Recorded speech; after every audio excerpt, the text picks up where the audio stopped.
Take a look at this. I have a little doggy wagging its tail, and the owner is there giving it a hug. And I thought I'd try something a little different this time. You can take a look at the drawing I have. I'm going to try and put a cat instead of a dog into it. And I want to make that cat a calico cat. So notice I have two different species of wood. I have alder and walnut, and I'm going to take them and I'm going to stick them together, and I'll show you how I do this. Cut through both of them, and I'll be making reflective parts, dark and light.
When I work on it with these two files, notice how I have the bulk of the wood clamped in the clamp and the fragile parts up here in the air.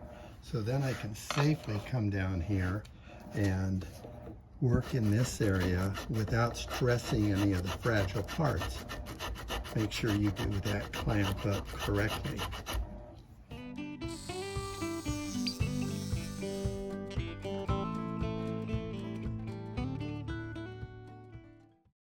You can see now I pulled the paper and tape off, and then I can just take the pieces and put them together like a jigsaw puzzle, light to dark.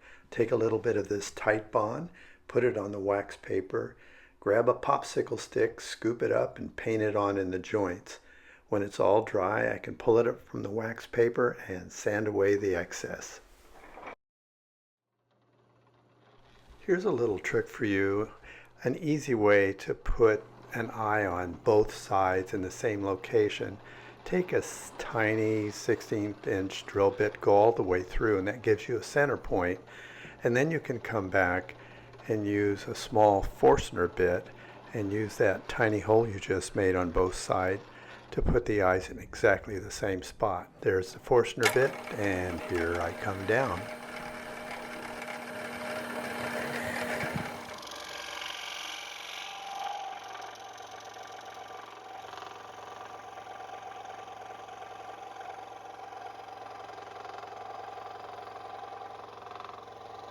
Take a look at this. If any of you are doing cutting of something like this with a fine blade,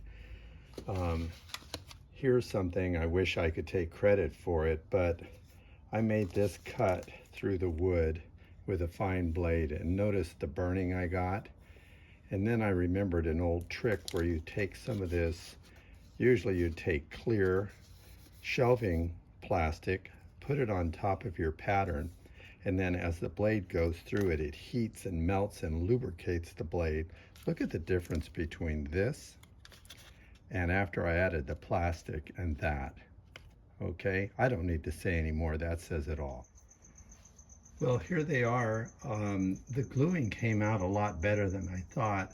I jammed a lot of glue into the union areas, and when I sanded it, the glue almost worked like a filler, so I don't see light shining through.